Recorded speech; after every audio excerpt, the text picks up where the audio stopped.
Well, good afternoon. It's really an honor to be here with all of you today, and I am especially honored to be here with President Bill Clinton. In spite of the fact that our distinguished speaker today has done such extraordinary things for the United States and for the world, I'm going to try my best to put it succinctly, but it won't be easy, to keep what could be a long introduction brief, because I really know that you're here to see President Clinton and not me. If you would allow me just a few minutes, I would like to recognize the truly outstanding and sustained leadership that President Bill Clinton has shown in our fight against AIDS and tuberculosis. I had the honor of working with President Clinton in 1987 at the Office of the National AIDS Policy Director during Sandy Thurman's period, an office that was founded by President Clinton in 1993. It was created to address the AIDS crisis. As president, he responded aggressively to this crisis, scaling up attention to research, prevention, and treatment. He convened the first ever White House conference on HIV and AIDS in December 1985, released the first national AIDS strategy in December 1986, and prepared the first federal biomedical research plan for HIV/AIDS in 1997. Overall funding for AIDS-related programs within Health and Human Services within the United States increased by 156% during his administration. And President Clinton directed the Department of Justice to vigorously prosecute any employers or healthcare facilities that discriminated against people with HIV/AIDS. President Clinton's leadership made significant strides to curb the epidemic with the aggressive implementation of the Ryan White Care Act in the United States. From 1995 to 1990-10, he then instructed me to add a supplement in the Minority AIDS Initiative that dropped more than 70% of the new infections in the country, and in 1995, the AIDS cases fell off the list of the top 15 causes of death in the United States. After leaving office, President Clinton did not stop. He continued his work to fight the epidemic, but on a global scale. At the International AIDS Conference in Barcelona in 2002, Nelson Mandela asked him to help millions of HIV-positive people in developing nations who were unable to afford life-saving medication. President Clinton garnered international support and agreements with his personal relationships, also engaged with pharmaceutical companies in a way that they had never before been, that led to a dramatic shift from only 50,000 individuals in sub-Saharan Africa on antiretroviral therapy and only 200,000 globally in the developing world on treatment in 2002, now approaching over 20 million people today.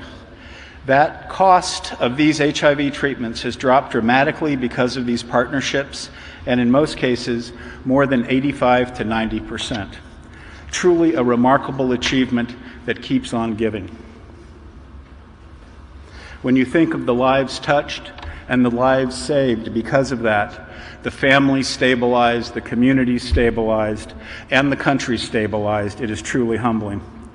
These efforts, which continue today through the now Independent Clinton Health Access Initiative, also known as CHI, have reached millions of people and saved lives.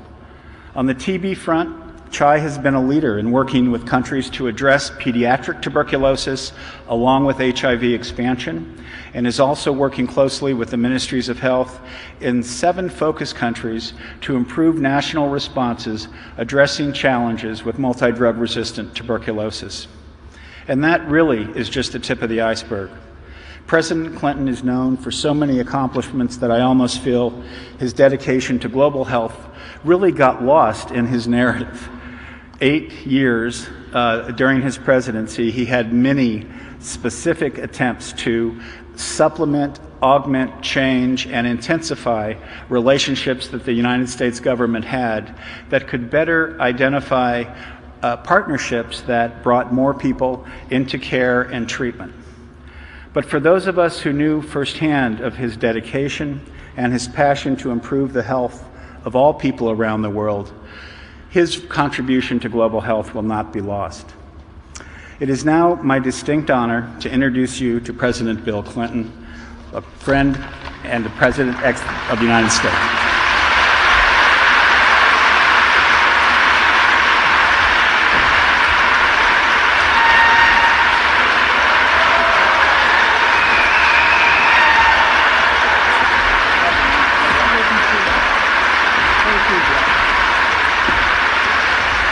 Thank you. Thank you very much.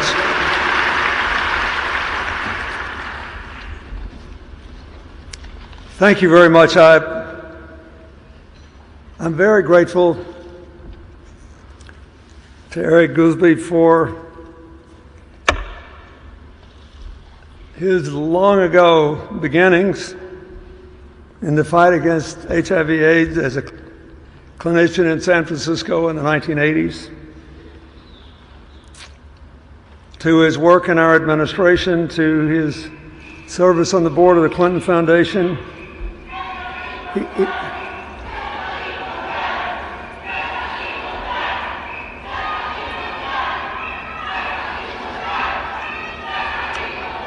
What is it?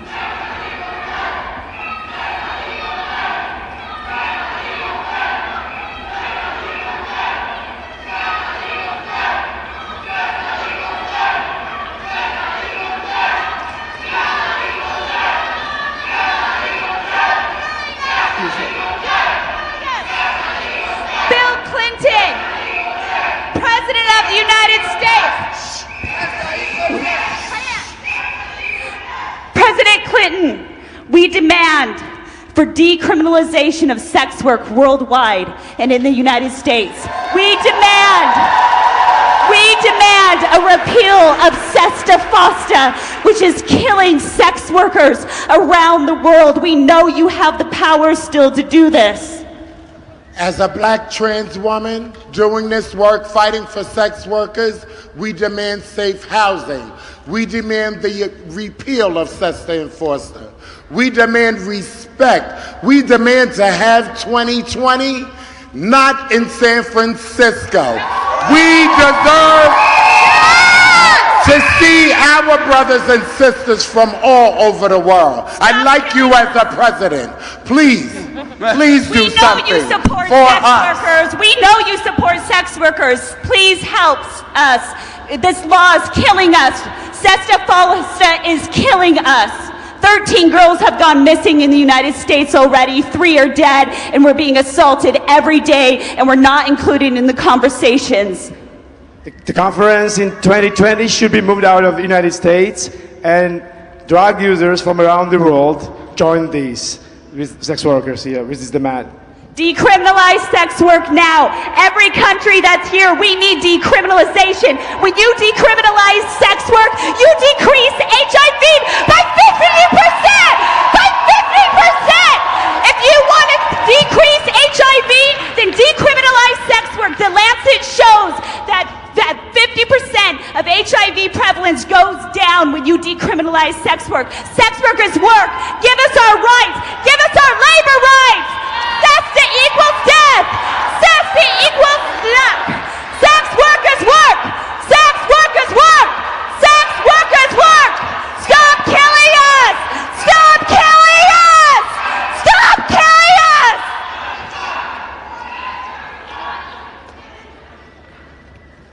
And even in Europe, we all are influenced by this bad situation in America. Please protect us. Last time you were on the conference in Vienna, we made a handshake, you and me. You are coming to our stand of the NGOs. Please, we need our help. Please. The USA, you should be ashamed. You're ashamed for the whole HIV movement globally. Your laws are killing us all over the world regarding drug laws, sex work laws, your anti-prostitution pledge. Your policies are horrible. You are killing us, including in the USA. You are treating us like cheats, like criminals. You should be ashamed, and you should have a conference in the USA. You have travel restriction. Thank you for listening to us.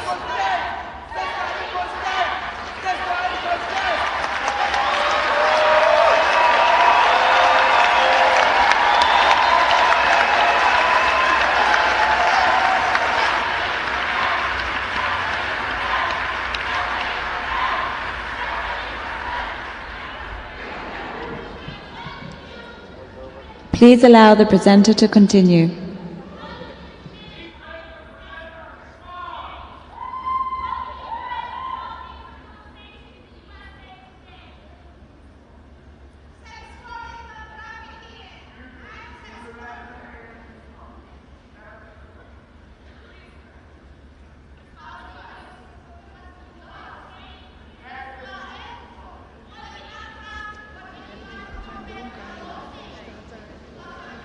Do we know which text we're supposed to say?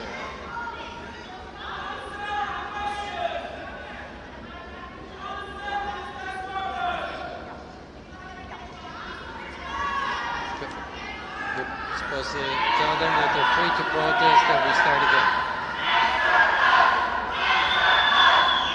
Which line?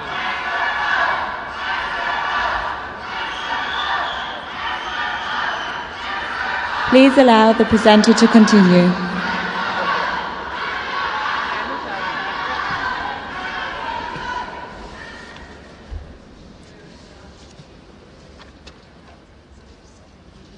Please allow the presenter to continue.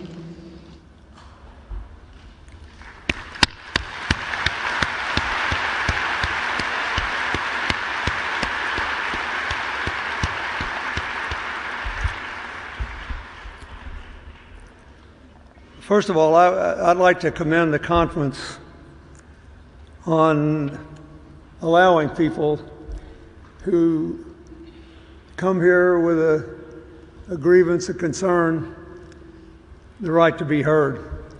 Not everybody can be scheduled on a program. I think it's important.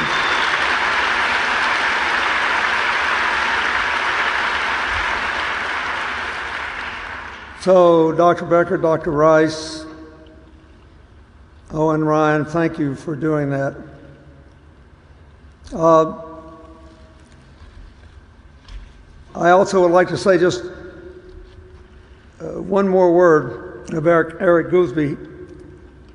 I first heard about him in the 1980s when he was running an AIDS clinic in San Francisco.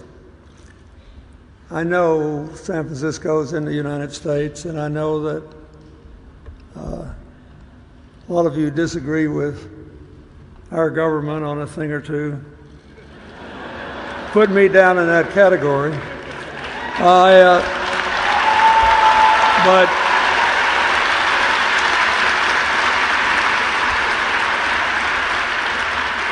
you should also know that for those of us who care about this issue in the United States, it is a sacred place. Many people died, and all the first battles were fought, and they died some more, and I'll never forget in 1984 when a distinguished American diplomat sneeringly referred to my party as the San Francisco Democrats because we wanted to stop the death. So I think when you get there, you'll be glad they held a conference in San Francisco. I also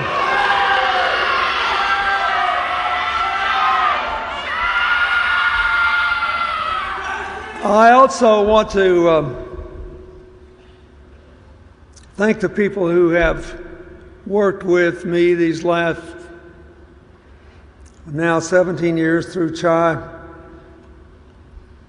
beginning, as Eric said, with the idea being planted when Mandela and I closed the AIDS conference in Barcelona in 2002. We could not have done this work without the support of DFID, UNITAID, the governments of Sweden, Norway, Ireland, the Gates Foundation, ELMA, IKEA, Susan Buffett, Elton John, the Gavi Alliance, the Global Fund, the World Bank, and so many others. I say this to make a larger point.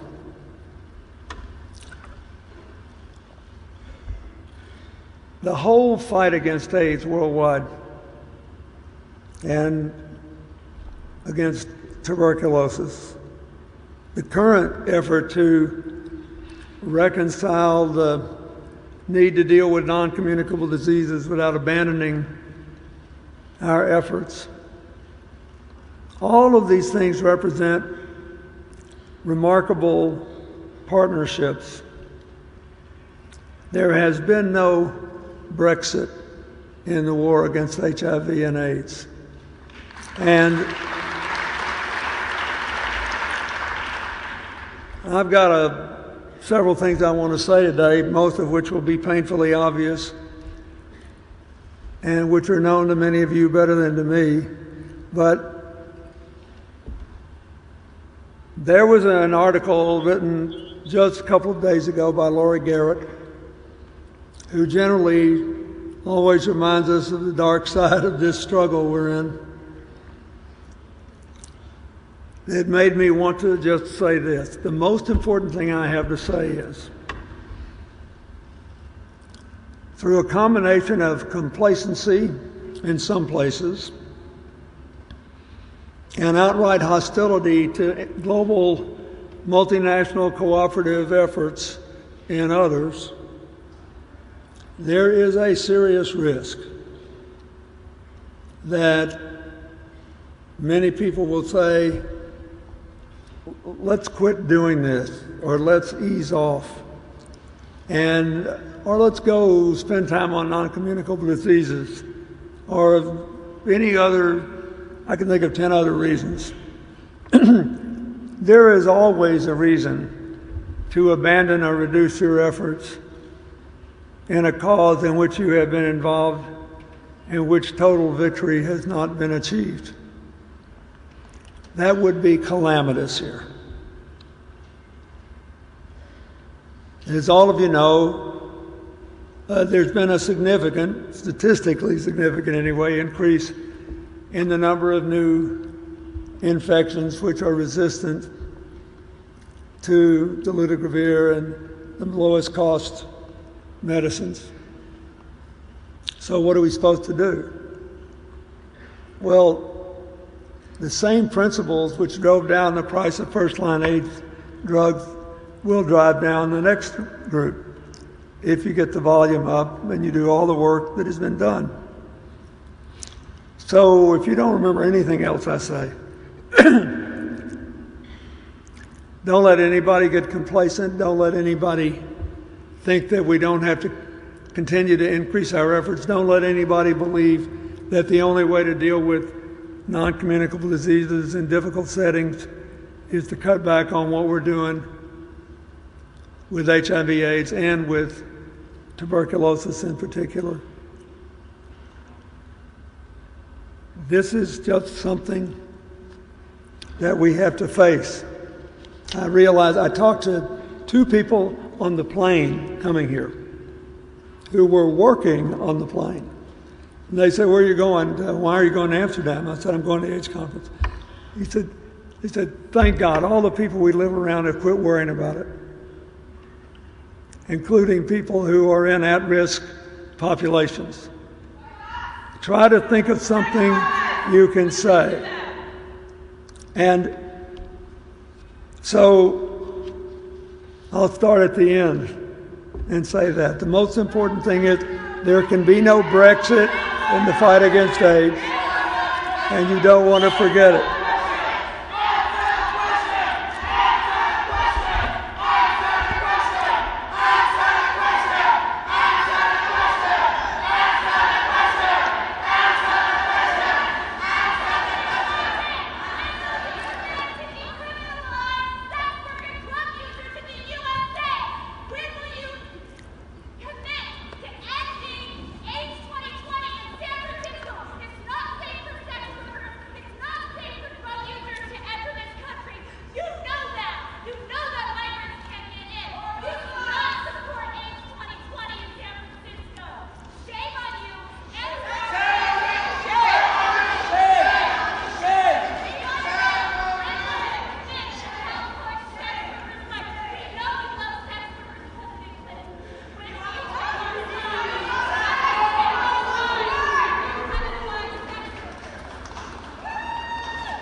I don't know what the question is. I know you. I don't know what the question is. I do know this. It was explained to me that under the rules of this meeting, you would be given a couple of minutes at the beginning to protest, and I would celebrate it, and I agree with that. And like often happens, you think we should follow the rules, but you shouldn't. So I don't know what the question is. I don't know what the question is. And I don't know, but all I can do is you've made an assertion here, which I have no reason to disbelieve, but I don't know.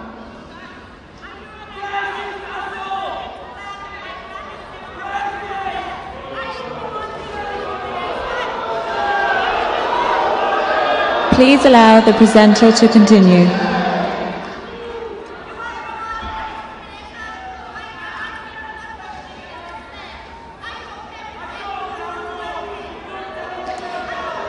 Please allow the presenter to continue.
What do you say? We're going to try again?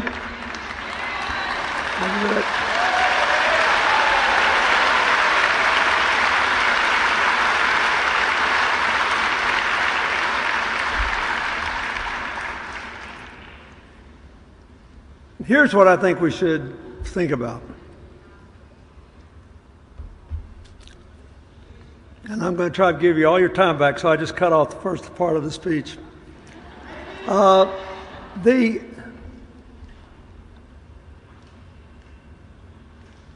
The number of people on treatment is higher than ever before. The number of people who have... Thank you. I think some attention should be given to the other victims of HIV and AIDS and the other victims of tuberculosis. And I've already explained I am not in a decision-making process here. I will, if you will send me a note, tell me what you want me to look into, I will. I don't know what you're saying, and I can't give this whole convention over to this. I'm sorry, I don't know. Believe me, I wish I knew everything. And the older I get, the more I wish it, and the more I realize it is not ever going to happen.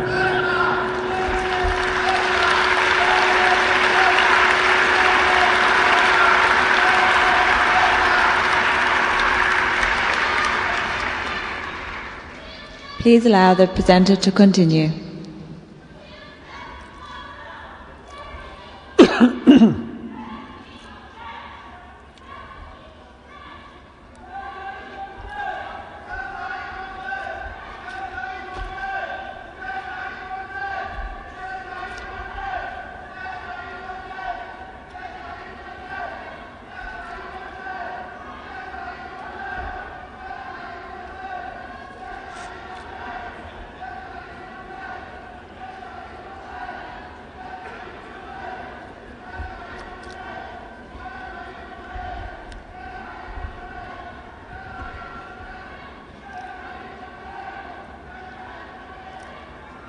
Oh.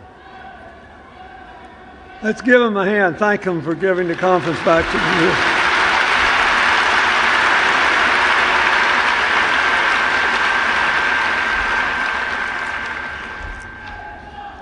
I think where we are today, with all of you know the positive numbers, and I think that we all know there are serious efforts being made to meet the UNAIDS targets, the 90-90-90 targets, the 2015 WHO recommendations. The majority of countries are going forward with test and treat policies. But the recently announced results in Eswatini, the country formerly known as Swaziland, basically give us a glimpse of why we should be optimistic and why we should be sober of what we're up against. It has the highest HIV burden in the world now at 26%. We started working there at CHIA several years ago, and in 2011, when we received funding from the Dutch Postcode Lottery's Dream Fund, we realized we had a long way to go.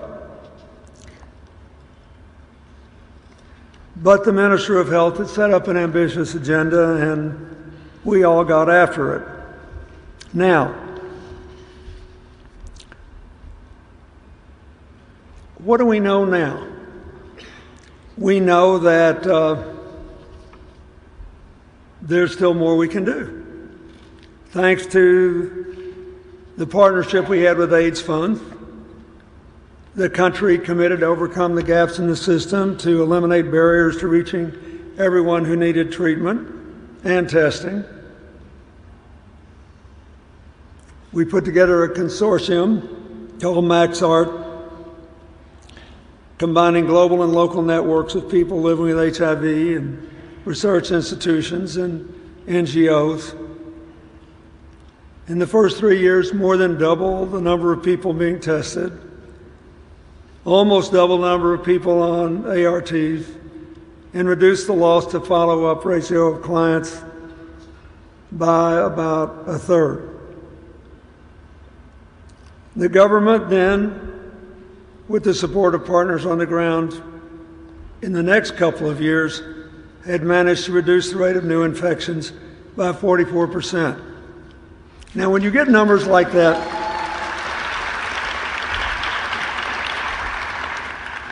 you think, well, we just need to do more of that.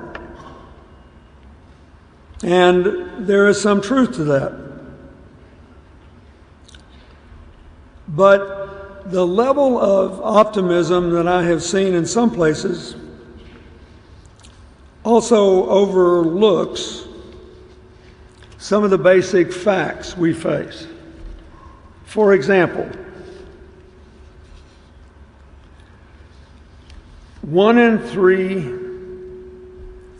someone becomes infected every 3 minutes. The number of people with new infections has been going down, but held steady in 2017. 1.8 million, that's a big number. And the growing demographics, more young people, especially in Africa, and the growing rate of infections in Eastern Europe and Central Asia mean that these numbers are going to get bigger. The gender inequalities are pretty breathtaking for new infections, and the burdens on women and girls are going to require special efforts to be addressed. 940,000 people died of age-related illnesses last year, and if that trend is continuing this year, that means approximately 35 people will die while I'm up here talking. Therefore, it's important not to let anybody suggest that we should basically engage in too much self-congratulations or relax.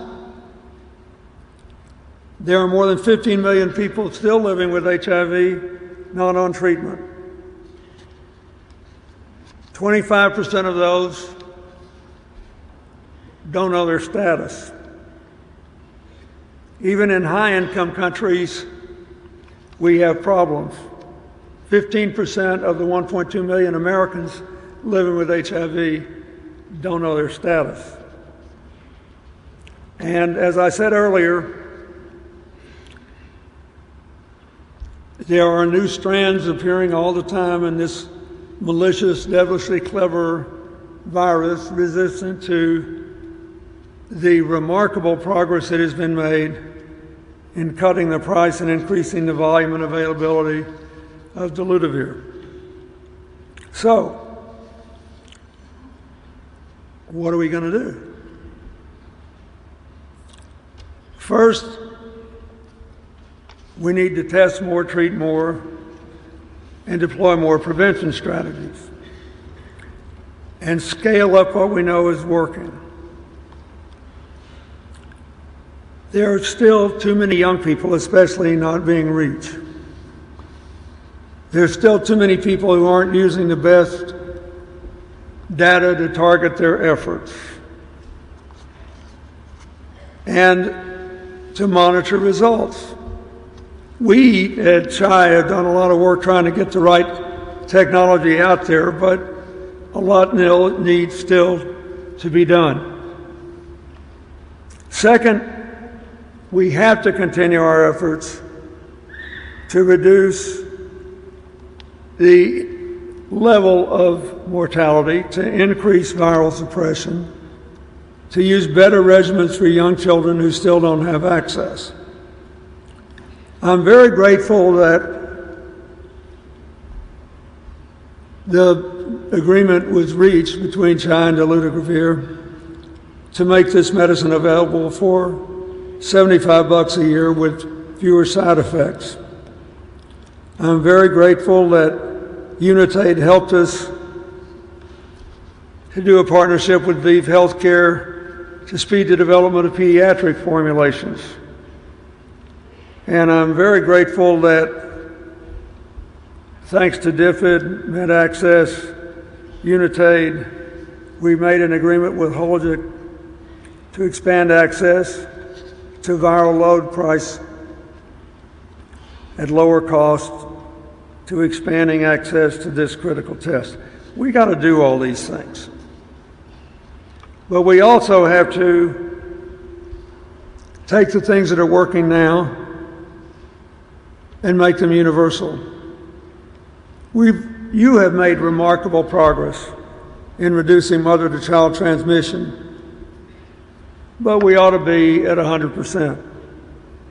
And as the people who spoke here a few minutes ago remind us, there are still areas of this challenge that aren't really being addressed. We've got to do more to increase voluntary male circumcision. It makes a big difference in what happens. And I believe we have to fight for more oral PrEP and continued development of promising tools like long-acting injectable PrEP. I think it is important. I must say I've been somewhat perplexed at the opposition to this.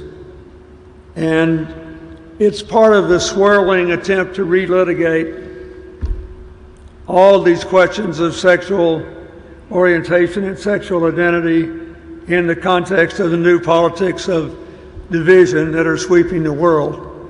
All I know is the only really pro-life answer is to save as many lives as possible by treating all these issues as public health issues. And so we have given a lot of thought to the importance of being steadfast, opposing discriminatory policies that will take us back, like those recently in East Africa that make it harder for the LGBTQ communities to access prevention, testing, and treatment. And we got to protect the activists who are out there putting their necks on the line to do this. It is, I will say again, if you believe in free speech, you believe in democratic government, you have to face the fact that there will be action and reaction and progress and retrogression. But you have to argue that when people tell you they sanctify life, the test is save as many lives as possible. This is always going to be a public health challenge. You can have your debates on the side about what the political policies ought to be, but save as many lives as possible. I also think this is important to, in this conference should remind people that TB is still the largest killer of people with HIV. For all the progress we've made, so everything that can be done to increase screening, treatment, and prevention, and deal with other advanced complications of HIV should be done, particularly with regard to children who are so very vulnerable to tuberculosis. We're going to have to keep working to get new TB drugs as well. So I'm very hopeful that in just a couple of months, at the first high-level meeting on TB at the UN, we'll be able to make progress, and for obvious reasons, I hope President Modi will go, or Prime Minister Modi will go, and I hope other leaders will go as well. I want to say one other thing about this. I'm glad that there are people who haven't lost their passion for dealing with these issues. But I think it's important to remember I'm in the Netherlands, so I have to say something about two issues. First, in all the years we've been working on AIDS, we have had two people lose their lives in service. Both were Dutch. Both were nurses. In 2006, in Lesotho, Samuela Verwey was shot and killed. We still believe it was a case of mistaken identity, but she lost her life just the same. In 2013, a young woman who had just gotten her doctorate in public health and was about to deliver her first child, Elifly Foods, was killed when her partner in the mall terror attack in Nairobi, Kenya. I think it's important, as we argue vociferously about what the way forward is to remember at the core, the people who do this work are motivated and often prepared to make extraordinary sacrifices by the desire to save lives. I was so glad on the way in that someone gave me a remembrance of the continued honoring of the memory of Yup Long, his partner, Jacqueline Van Tongeren, and the people who were killed on that flight 4 years ago on their way to Melbourne. I also want to say a final word of thanks to the Dutch postcode lottery. The Dutch can be very proud. It is now the third largest donor to non-governmental causes in the world.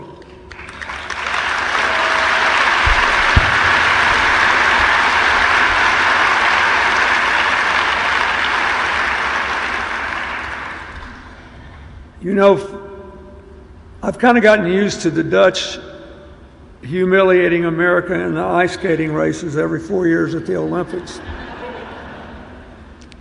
And I love having something to say that 100% of the world ought to be proud of. The postcode lottery invests all its own profits back into worthy causes in the Netherlands and then around the world. And I wanted to mention them last because, number one, we've worked with them for so many years, but also because it's important that the people of the Netherlands be praised for keeping in their DNA a concern for the problems of global interdependence for people beyond their borders. And important that we all remember this. There is so much still to be done. I had originally had another laundry list of things that I thought I would mention, but it's not as important as a lot of you know this better than me. The thing I'm most worried about is that there are too many people in too many places who are so comfortable they think the battle is over where they live. And so there's not enough testing and not enough basic public health preventions. Even in the wealthiest settings, people think it's over. There are too many young people who are not used to living with the imminent threat of death, so they think it's over. There is political debate all over the world today, spawning out of this tribal separatism that seems to have captured the imagination of so many people, that where they think, you know, well, we got to cut this because we got to give our people a tax cut, or we got to do this, that, or the other thing. So let's just get rid of all this funding, or at least back off, or certainly don't give them any more money. And then there are people who honestly believe that we have to deal with non-communicable diseases, which we do. And when we were rebuilding the health system with Partners in Health, and then Dr. Paul Farmer, who's here, who's also on the CHI board, we built a hospital in Rwanda after the genocide. It had the first cancer center in Central Africa. We're all for that. But if you think, anyone, that we can possibly bring the developing world to where we want them to be by abandoning the fight against HIV and AIDS and the collateral struggle against tuberculosis, you need to think again, because the virus does mutate. There is no Brexit option that does not end badly for real people in these developing countries, and maybe in the developed world as well. I know it's hard to believe today, but it's almost certain, maybe not in my lifetime, but a good vaccine and a cure will be developed. The developments in the human genome endeavor are exposing all kinds of possibilities. We may really learn how to change our bodies so they can deal with it in an autoimmune way, but we're not there yet. We have got to hold the line. And I promise you that if we do what some people want to do and walk away from this or cut back on this, the chances of a return to epidemic proportions that with breathtakingly negative consequences, the chances of that are big enough that it could derail any number of other health, economic, and social objectives in nation after nation after nation, and leave a littered landscape that the people who asked for it to be done will not have to live with the consequences of. I'm pleading with you, if you don't remember anything else I say, remember this. The easiest thing in the world to do when people are subject to distraction, they're torn up and upset, they're divided, they're fighting, and there are legitimate claims on our money and our time and our attention, it's just to ease up. And the consequences could be calamitous. If for no other reason than the simple biology of the way this virus has worked its way into our collective lives and taken so many of them. It's something you can't walk away from. So, I'll give you an example that's not in my notes.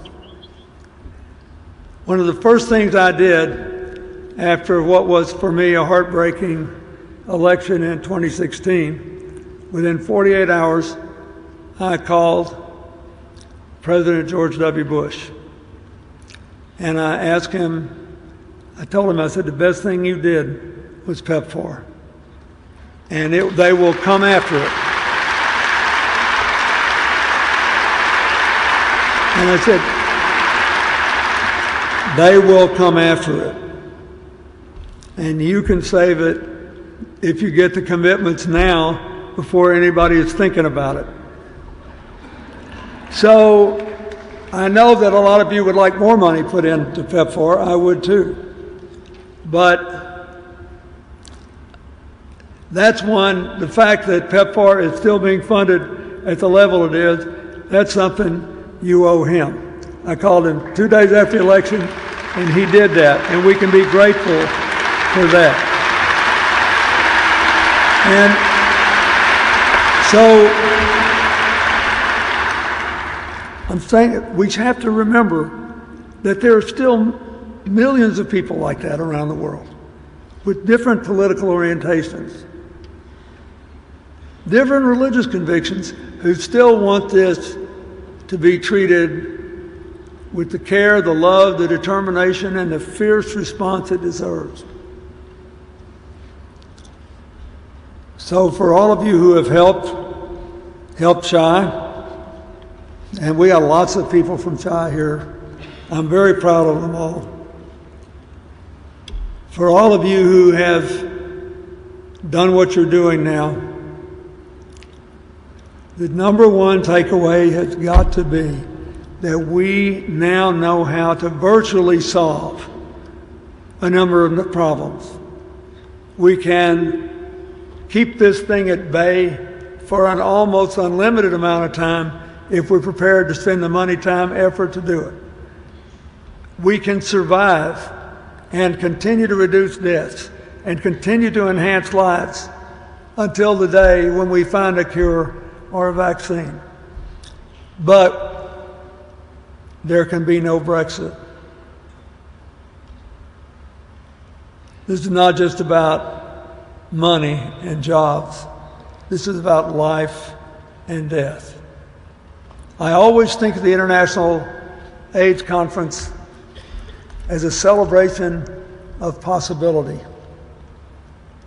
And I think every one of you are in the possibility business. Just a little over a week ago, in South Africa, they celebrated what would have been Mandela's 100th birthday. After we both got out of office, started working on AIDS and a number of other things together, I used to try to be with him around his birthday every year.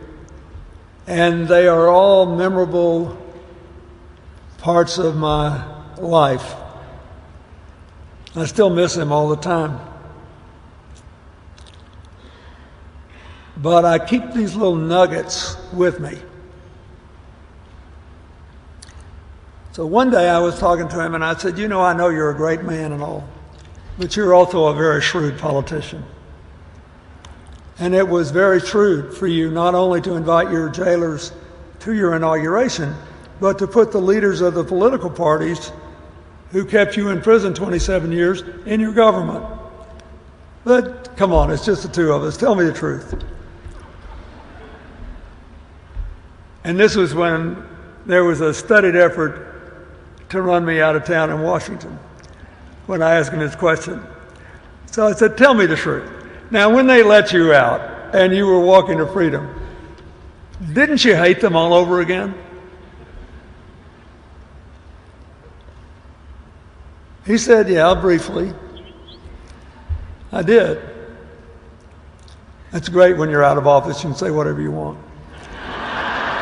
He said, I did, but he said, I realized if I still hated them when I got in the car and drove out the gate, I would still be their prisoners. I wanted to be free, and so I let him go. And he said, wait. And he gave me that, and so should you look. But then I said to him, okay, but how did you get rid of the hatred? How? He said, well, I did it by focusing on the reasons I should hate them. I said, what do you mean? He said, well, look what they did to me. I was abused physically. I was abused psychologically. I didn't get to see my children grow up. I thought I was riddled with guilt for making a mess of being a father. In the end, it broke up my marriage. I had to sit helplessly in confinement while the people that I loved and had worked with were beaten and shot. He said it was awful. He said, I realized one day in a seething hatred, they could take everything from me. He said, except my mind and my heart. He said, now those things I would have to give away. I made the simple decision not to give them away. And then he looked at me and he said, and neither should you. And so you guys are in the possibility business. Did we make mistakes? Yes. Have we been disappointed? Of course. Are we better on some days than others? Yes. But you got to stay in that possibility business. In the end, all you've got that no one can take from you is your mind and your heart. Do not let the headlines, the madness, the craziness, short-sightedness, the rising tribalism. You know that everything that's unique about you is made more possible, not less, by believing that our common humanity is more important than our fascinating differences. You know that. So, however you can, to whatever extent you can, remind the people back home, wherever it is, that we can't walk away from this. There is no Brexit option that is not calamitous in dealing with HIV and AIDS. And when you get tired, think how tired Mandela must have been by year 11. And think how by hanging on, he lived to walk free, to live to be 95. And think if he would hear, he would remind you that there are no permanent victories or defeats in life. But there is a permanent attitude which will guarantee triumph or constant trial. So just suck it up and make something good happen. God bless you.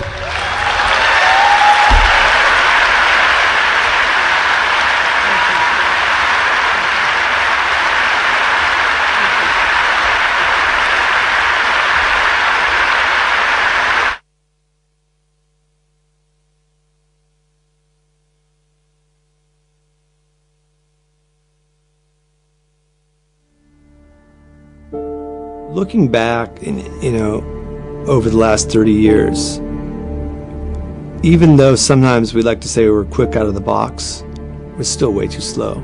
Because there's always this period where you say, please tell me this is not my responsibility. And that delay is lethal. We thought that we might have as many as 50 cases in a town of 100,000. So to have 50 drug-resistant cases per 100,000 essentially is an outbreak. The medicines for MDR-TB were really expensive, anywhere from $20,000 to as high as $35,000. And so the World Health Organization actually had an official policy on MDR-TB. They said it was too expensive and that they didn't think that MDR-TB should be treated in poor countries. We went to the local authorities and said, look, there's a lot of patients with drug-resistant TB. We should start treating them. We're going to have a huge problem on our hands unless we get going right now.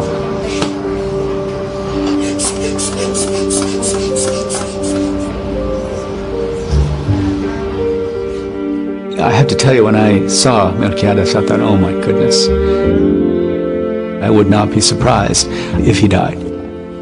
El tratamiento consistía de más de 11 medicamentos que se tomaban los pacientes al día. A ver, Melquiades.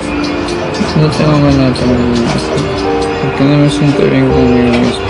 Estas medicinas tienen efectos secundarios fuertes, pero son los únicos medicamentos que pueden ayudarte a eliminar el bacilo resistente. Tengo 3 años con medicina y nada, 3 años.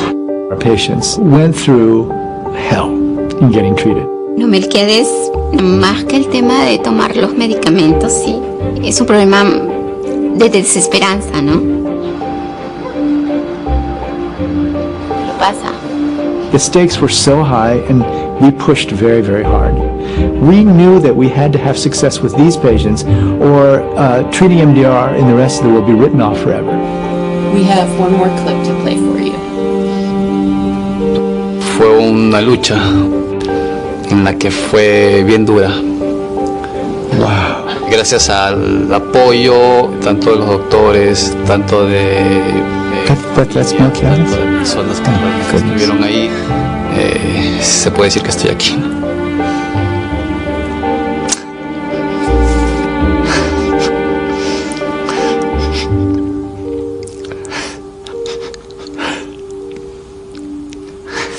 We almost let him die.